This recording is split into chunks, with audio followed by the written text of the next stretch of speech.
Welcome to Rubin On Point, a podcast about cancer, resilience, and being human. I'm Dr. Dan Rubin, and together we'll uncover the true power of resilience, the strength to recover, adapt, and thrive through life's toughest challenges.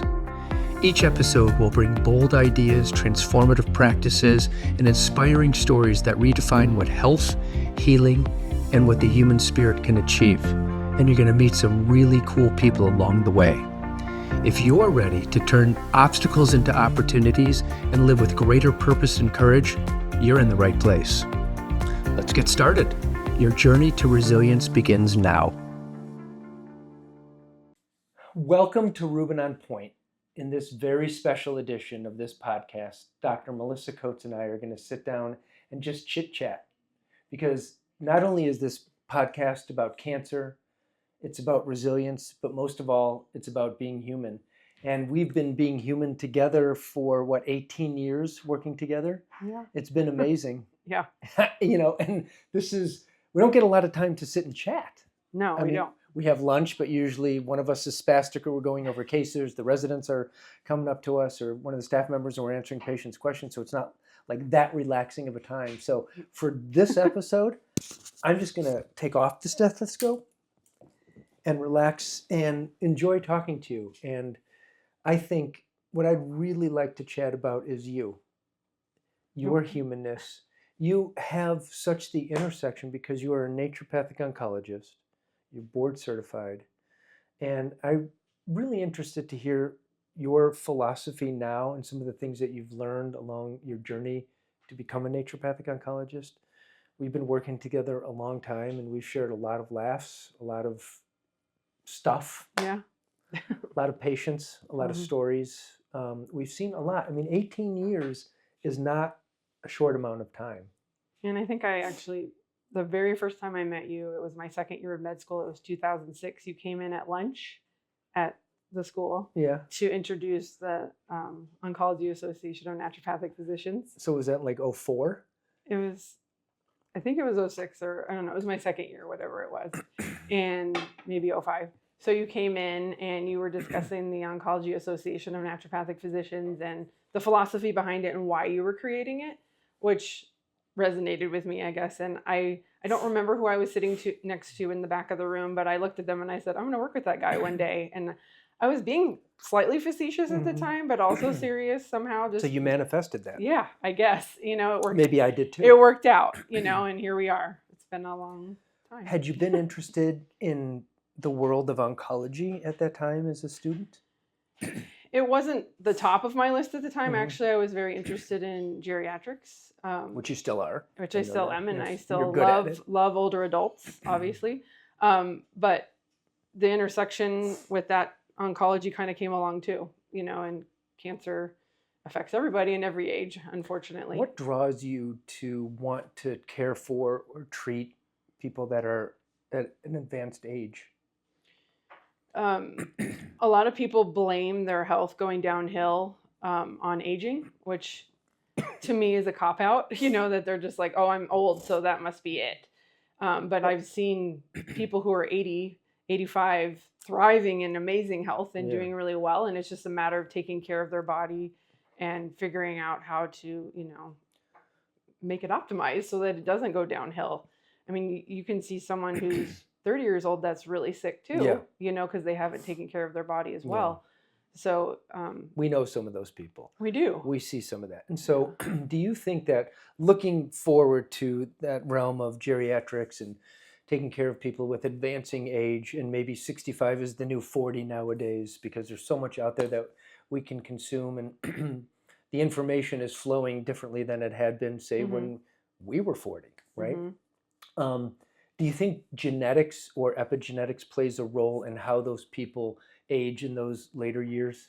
For sure. Obviously some people win the lottery with genetics. They have longevity and they have health. And, there's some people you've seen them, they're like, they've done everything wrong. Because, they smoke, they drink, they do everything, but yet they live forever. And you were like, why? Right. And then other people do everything perfectly and yet their health is going south, and it's like, why did they get the short straw? You don't know. But people are learning now how to take control of that and understanding their history better. And we're learning more about their mitochondria and how to, talk to their genetics and everything to make it Do you see change. mostly that when people come to you, let's talk about, you take care of some people that don't have cancer that are Correct. also geriatric, and that's a small part of your practice. Yeah. I mean, you're Mostly oncology. But yeah, I mean, you are, I'd say 98% oncology, but you are one of the best doctors that I know. Oh, thanks. And well, you are. I mean, Ditto. you are. Well, thanks, but no, you are on so many levels too. And watching you practice, and sometimes I see a patient of yours, or we discuss a case. I see your thought process. I see how you manage. I talk to our residents. I talk to the staff, and I know, because you can't work together for almost 20 years and not know. But I feel like you going down to Dr. Levitt's office, what was the name of it? Innovative primary care. Innovative, that's what it was transformative for you. Yeah, I got to see a lot of patients in a day. It was right out of the gate, and when you're first starting practice, that doesn't always happen, right? So it was a lot of volume, 13 patients a day sometimes or more. Well, it's a lot. Which is a lot, and so I learned a lot about medicine too, like the pharmaceutical realm, not our normal naturopathic realm. So prescribing and acutely dealing with people, more than maybe we do sometimes here. Obviously, we have some crazy acute stuff that happens in our office. But it's primary care down there. But it was primary, yeah. So I mean, I learned a lot about what to do with blood pressure, that I never would have learned before, or what other things that. Well, I think it really helped shape you into the doctor you are, at least jumpstart. Not that you weren't going to become a great doctor, but it was invaluable experience. And I watched that. I was a little bit envious of it, I have to say. And just getting that primary care, because we do graduate as primary care physicians. And it wasn't until 2006 that any naturopathic doctor was eligible to become a board certified naturopathic oncologist. And so I also in school set up, because there wasn't a lot of geriatrics at the time. At our school, we had like one class and that was it. Yeah. So I went to, at the time, the Sun Health Research Institute and their geriatrics part, and I asked them if I could do something.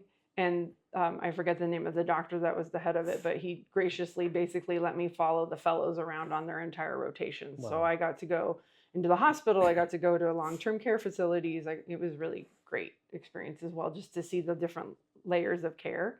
And also I saw definitely where it lacked, which was sad to me. And that's the other reason I was drawn to that population again, was polypharmacy and all these things that they were blaming. Someone was told they have dementia, and really it was they have 6 meds that are interacting and they really just need to be looked at, and someone needs to stop.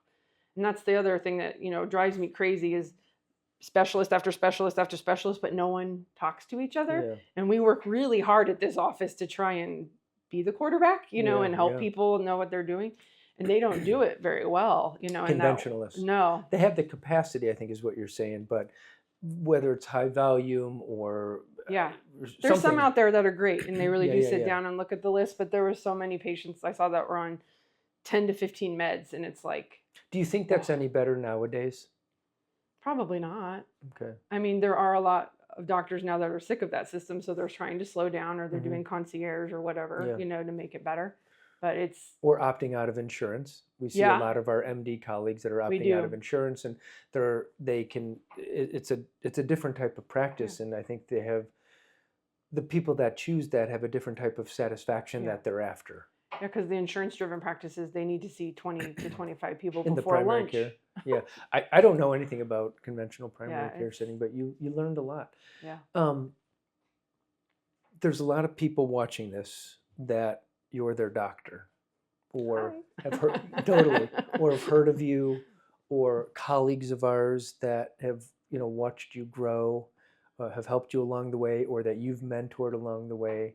And I think this is a really valuable time to sit and have people get to know you, because in a 1 or 2 hour visit or a 30-minute visit, it's nobody's getting to know you personally per se, unless they've been with you for a long time and you have some chit chat along the way, or on the way to the front desk, or on a phone call.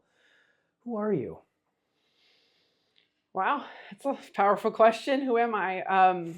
I'm a mom now for the last 10 years, which is really exciting. I will. Yeah, so that's been a different transformation of my life for sure.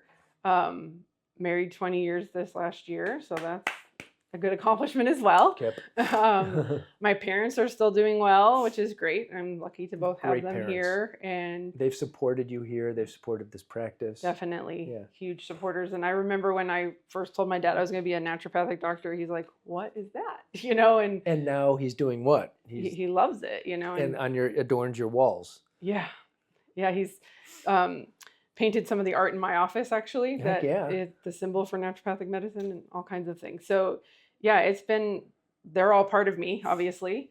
Some patients know about my, love of horses. So I ride. That's still my antidepressant, as I say. I get out and try to ride every weekend when I can. When did that start for you? I started riding when I was about 5 or 6. So it's been a long time. Wow. My dad had the opportunity to ride horses at his school that he went to Judson, if anyone's really old Scottsdale listening. Oh my God. And they had horses there. And so when I got to the age that I could ride, he asked me if I wanted to take horseback riding lessons. Well, what little girl would say no? Right. And my great-grandparents actually paid for the lessons. And so I was able to do that. And then I eventually purchased a horse. And then that cascaded into us getting more horses. And then eventually we were breeding horses for a while. And wow. I did showing.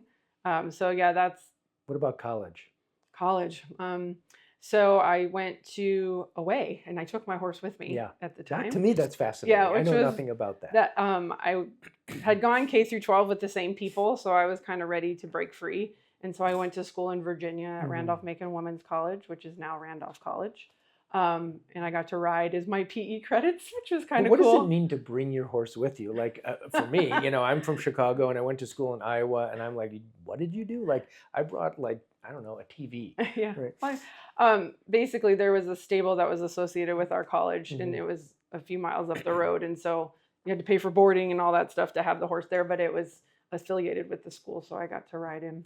But what's it like to be a college student and have the responsibility of a horse? I'm curious. It was a big one. Yeah. Yeah. So did that translate into being a doctor somehow? Do you carry any of that with you into your professional life? Definitely, horses have taught me responsibility as a young age, because you have this huge animal that you're responsible for that, could kill you if you don't know what you're doing, but they're also amazing creatures, and if someone has never really understood a horse, they really feel your feelings, and they, kind of like a dog that's very connected to you. They really understand where you're coming from, and they can tell your emotions. I know one time when my horse kicked me and he broke my elbow, you could see he was like moping and sad that he had hurt me. How did he know? I mean, he probably saw the whole process after I was on the ground, and then I got taken away, and then I came back and was like, "Look what you did!" You told them? You broke. Yeah, I showed him the cast. I'm like, "Look at that." Do they smile?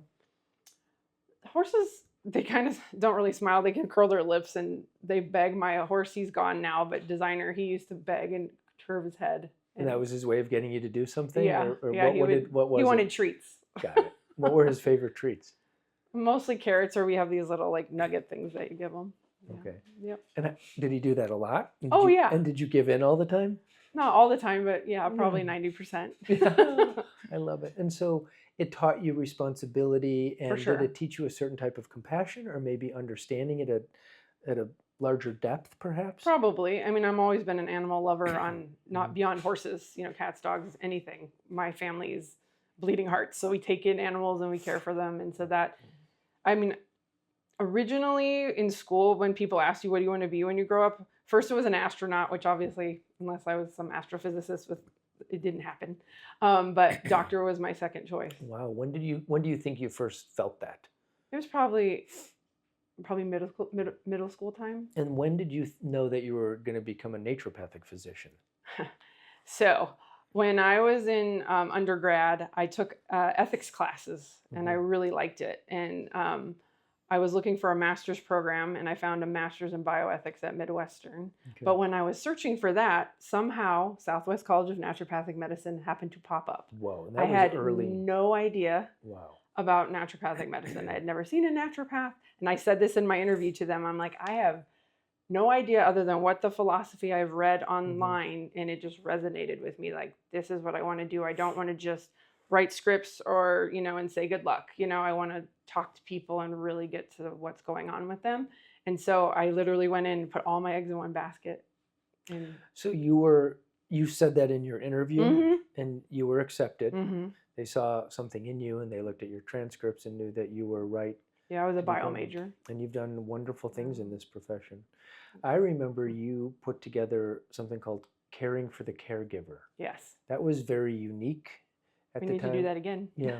So, yeah. Why did you, well, what motivated you to put that together, that program? So caring for the caregiver was the idea that the person who is also sitting in the chair next to the patient, Mhm. whoever that is, part of their care team, we have found that those people are often more sick because they're sacrificing not only their daily lives to help someone else that they love, whatever their relationship is with that person, to survive, but they're also, trying to work and do everything else, and they usually go down in flames. And so it's really important. I do make a point of always asking the other person, how are you?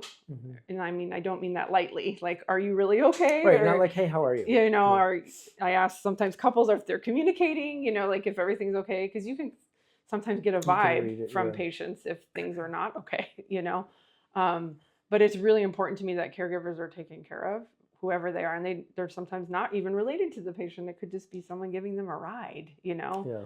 And the idea was to give them some reprieve when they're sitting in the office for sometimes hours and hours to get some relaxation or support or care or have a visit if they need to address things with their health. Yeah. So Going back to who you are, Mhm. you said you're a mom. Yep. You Mom, daughter, wife, all those mom, things. daughter, wife. You talked about equestrianism. And what else were you going to add? Because we sort of took that equestrianism for a Yeah. ride, so to speak. I'm also a really big music lover. That's what my husband and I like to go do. We go to concerts. A lot. A lot. Well, that's good vibe to feel the vibes of the Yeah. music, like live. It's different than listening to Live it. music is completely different, and being, in a stadium or a small club or whatever it is with people who are all vested in the same thing and everyone's singing along, and it's a very good way to release energy and absorb good energy too. I just love it. What are some of your favorite bands to see live? Let me People are guess. usually shocked. Does it start with a number? Yeah, 9 Inch Nails is my favorite. I've seen them. Very talented musical. I mean, yes, from what it's I know. Industrial, kind of electronic and rock kind of mixed together. Very artistic. And then, rock and roll, heavy metal. People are surprised that I'm into heavy metal, but I really Why? like it. Why? Yeah. It's a big release. No. Why are they surprised? Oh, I don't know. I guess they Is just there look at me and they think that I would, I don't know, not listen to heavy classical metal. or Maybe. Duran or something? Which I like that too. I'm also Yeah. a huge 80s music fan. And What is it about heavy metal that you like? I think people have the wrong connotation about Yeah, metalheads. this is what I was thinking. They're yeah. actually a great community. And like if I'm wearing a 9 Inch Nails shirt and I was at a concert the day before and we happen to see someone else wearing a 9 Inch Nails shirt, we will all talk to each other Yeah. and we'll be like, oh man, did you hear this? And you could just talk to a stranger and they totally get it. But so that's within a community, and so people, you're saying that they have the connotation that perhaps metalheads are violent or dirty. Yeah, or something. Okay. Yeah, they're great. I mean, and you're inside it. Are you a metalhead? I guess. What does it mean to be a metalhead? Because I don't know that I mean, I know the terminology, but is it liking the type of music? I think so. Yeah. And there's a culture behind it. I mean, obviously some people they always dress in black and they're, look more alternative or edgy. Yeah. You don't necessarily have to be that way. Yeah. But Well, you don't look that way. no, that's why I think maybe you people enjoy are the surprised. music, and that type of beat resonates with you. Yeah. Okay, what's a third type or third band that you love? So you love heavy metal. You have 9 Inch Nails. I mean, I like some country music. I was going to ask if you were going to like. Sometimes I like I said, 80s music. I like we could talk classical about the 80s. opera. I enjoy opera. Yeah. I go to Gamage a lot and see plays. So when you do take advantage of seeing things live. I do like live. I appreciate that, because to some extent, some of the younger generations don't experience that. Concerts for their age have become exorbitantly expensive. They're really expensive. And sometimes dangerous, right? Yeah. And then sometimes it's just more comfortable to flip on the TV or grab your computer, but it takes effort to go out, buy the ticket in the first place, and then go out and see it. But no, I respect that about you. I think that's great about you and your family. I also like to travel. I've been lucky that my parents have taken me to places all over the world. Not a ton, but definitely gotten to see things that not everybody gets to see, which is also, I think, important, culturally, to see medicine in other countries. Yeah, I was going to ask about that. How does that help you? I went to China when I was 19 for the first time, and to see how they practice medicine and what they do, and they even have specialty hospitals geared toward specific types of medicine. What did you see? Like acupuncture or, herbs. Like in a medical setting. In a medical setting in a hospital. And like herbs, we have herbs, in tinctures here in our office and things like that, but it was like in the raw, they like make stuff like in front of you. Like they have giant vats of stuff and they pull out a handful and that's about that. And it was pretty amazing. The art of traditional Chinese medicine, which has to some extent been lost. In our society, it's tough. Yeah. I mean, some of the things that are tough are information comes at us so quickly. We are responsible for an enormous amount more than we were, say, 10 years ago, even 15 years ago. Yeah. And patients now have access to what we have access to. Yeah. The information's right there. Doesn't mean they know how to amalgamate it or construct it or understand it. But I mean, don't you remember when the law was passed that patients were allowed to have access to their lab results? Yes. Before us, that was an issue. Yeah, it was interesting, because suddenly they're looking at it and interpreting it and then coming to us, and it's like, well, wait a second, but now we're seeing people come, like having put all their parameters into, say, ChatGPT or another AI format and coming through in handouts, and we're like, okay, no, this isn't, this isn't a human interpreting it. I mean, it's still very early, but we're struggling with some of that, I think. Yeah, sometimes. When I say struggling, it's not like we're like, oh my God, but it's more of it's a pivot and meeting your patient and, them wanting to advocate for themselves, which we advocate for as well. I mean, they have to do that. They only get a certain amount of time with us, but those are some of the ways I think we've seen medicine change. What are some of the changes in medicine and naturopathic oncology that have been most impactful in your life or your career or both? Before we started practicing together, you may recall, obviously, that I had a family member that saw you. So that shaped part of my journey too. Obviously, I've had several people in my family who've dealt with cancer too, so being on the other side of the table, as the receiver of the information to help sitting them in those chairs, as the caregiver, I've been there too. And so that really, makes me understand what people are going through to some degree. Obviously everyone's journey is different, but I've been there, so that shaped me a lot in how have things changed in the oncology world? You've been in it a while. Yeah. I think it's just the amount of change that is constantly happening that we have to keep up with, as far as the drugs. There's so many immunotherapies, and then there's this, and then they're mixing these together, and trials and all that. It's just constant. So it's constant. We have to keep up with it. And also naturopathic medicine, the nutraceuticals have gotten more and more advanced, and the testing and information, I have so many specialty tests that we can look into. And that can be overwhelming so too. As a naturopathic oncologist, you're not only responsible for your part of the medicine, but the other parts as well, because you have to understand the conventional aspect of it. And people, there's a real role that the naturopathic oncologist, at least in this clinic when we practice together, plays in terms of what we were talking about before, is we're essentially a primary care. Yeah. I have certain limitations. I've told people, I'm like, okay, when it comes to this, that's going to be more specialty and it's not oncology, but we take care of all sorts of things for our patients. Yeah. Some people have multiple NDs. They'll have a primary care ND and then will act as a specialist, which is really one of the goals of having board certification in naturopathic oncology, is showing that expertise. But our patients trust us, they trust our staff, and sometimes they don't want multiple naturopathic doctors. So it makes you learn a lot. So being a mom and a professional, and not just a professional, but somebody who's responsible for other people, you take a huge amount of responsibility, not only as a doctor, but as a naturopathic oncologist, and as a wife, and as a daughter, and as a sibling.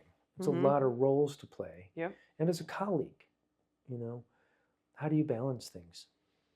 It's hard sometimes, to be honest. There's a lot of hours that we put in, just what you're talking about, all the stuff we have to keep up with, and it's hard to. What about Tuesday nights? Tuesday night. Yeah. Oh, okay.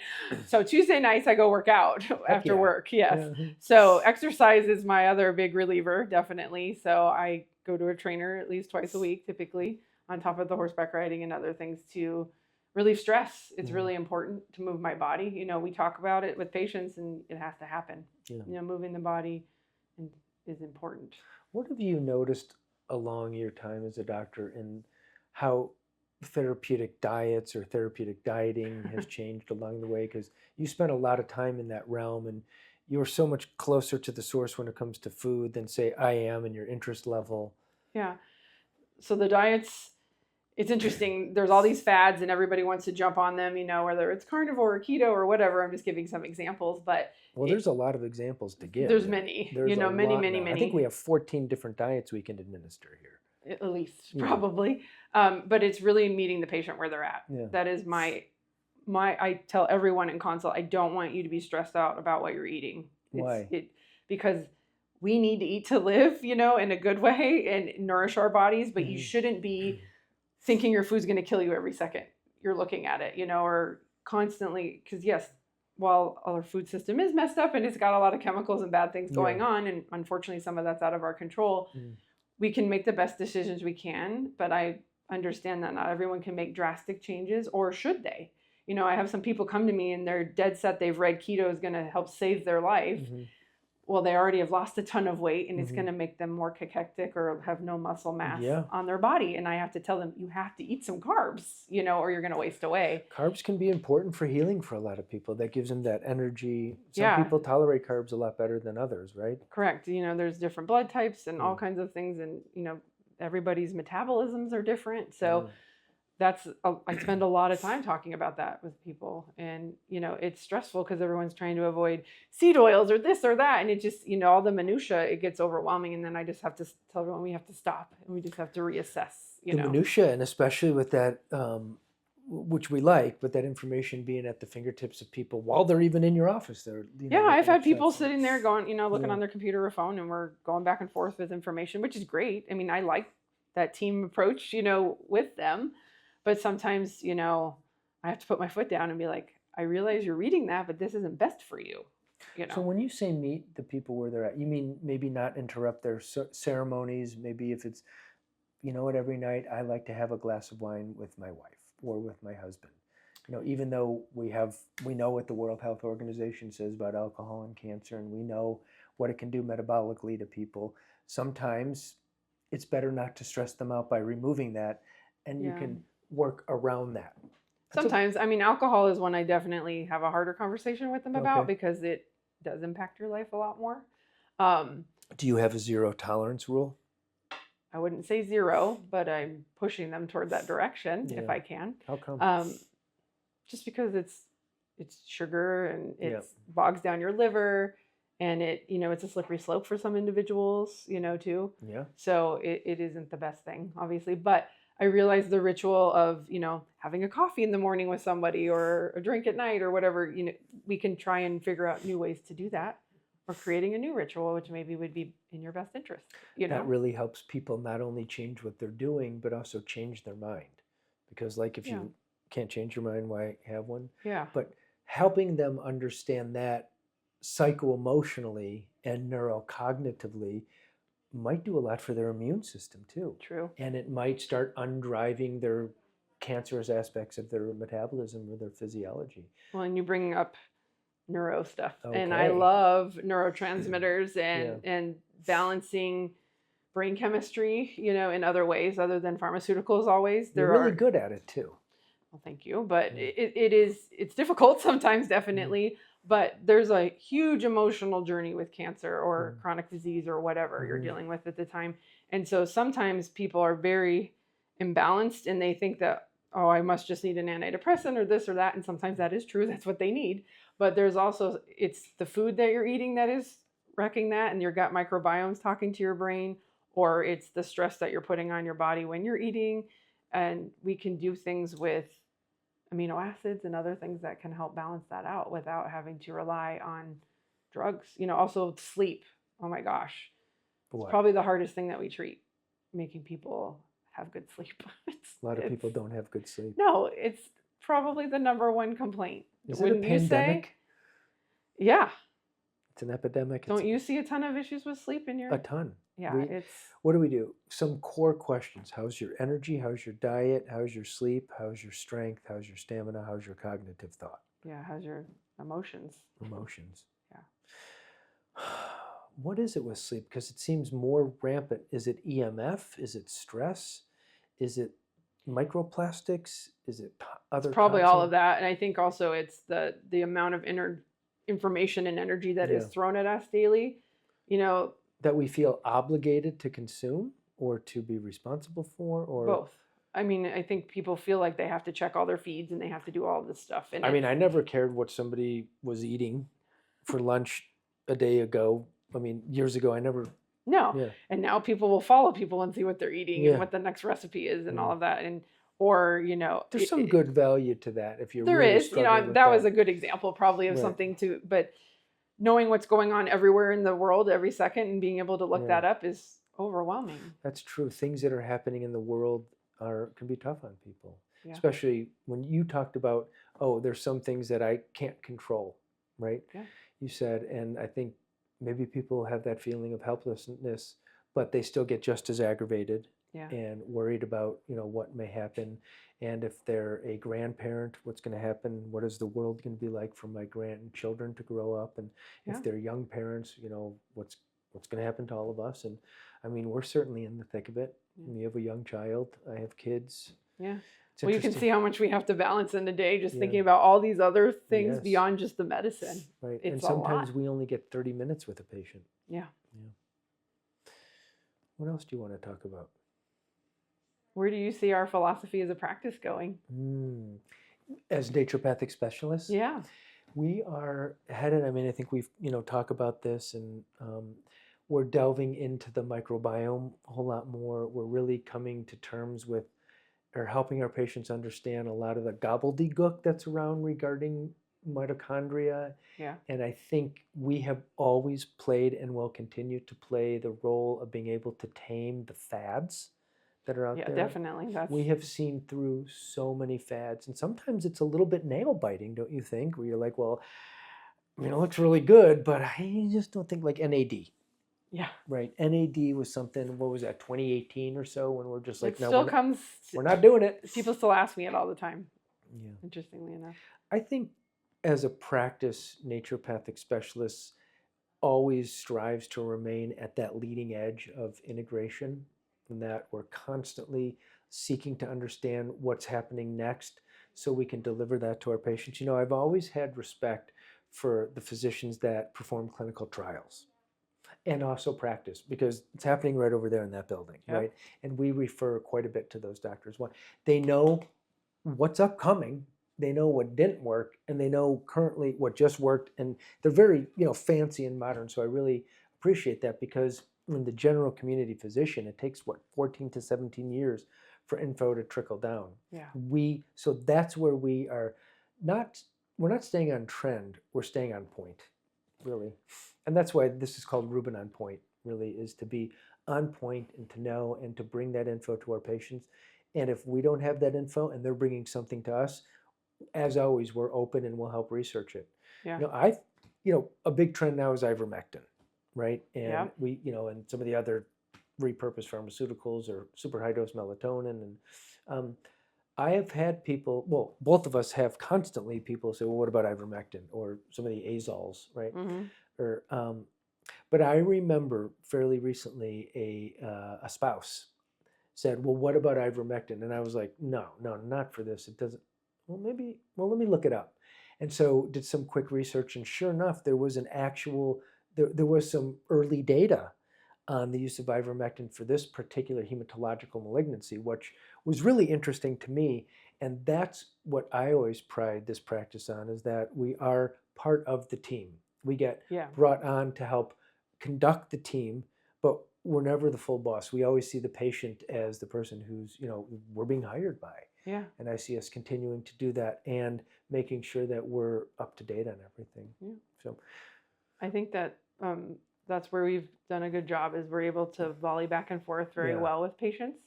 And sometimes I've seen your patients, you've seen mine, and we can do that, you know? absolutely. And I like when you see my patients. No, I like your philosophies. You know, we're the same and different. I like to think we're like the Olympic circles. You know, out here we're, you know, doing our thing in our style, and then we always come together. But that's a that's good analogy. that's how it is for this clinic. Yeah. Right. No, we're very lucky. We have such a great team of people. Oh my God, we Yeah. do. Here's a shout out to the whole team. Yeah. For those of you who don't know the team at Naturopathic Specialists, if you get to know them, you're going to appreciate them as much as we do. Well, Yeah. I'm glad you said that.